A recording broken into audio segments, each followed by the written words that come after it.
সারাক্ষণই 24 ঘন্টা তামাশা, এটা এক ধরনের প্রতিবন্ধী মানুষের কাজ।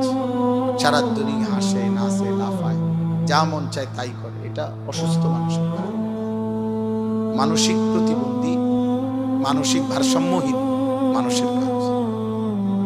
প্রত্যেকটা বিবেকবান মানুষ, বুদ্ধিমান মানুষের পার্থক্য জ্ঞান থাকে।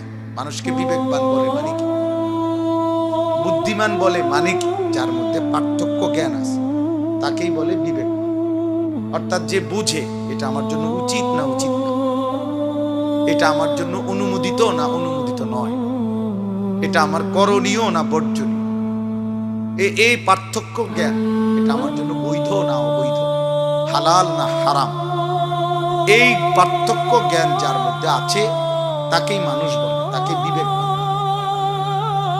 এটা যার মধ্যে নাই, বিশ্বাস করো বাবা, নওজোয়ান বয়স্ক বাবা, আপনাদের এই পার্থক্য জ্ঞান যার মধ্যে নাই, ওরে জানোয়ার।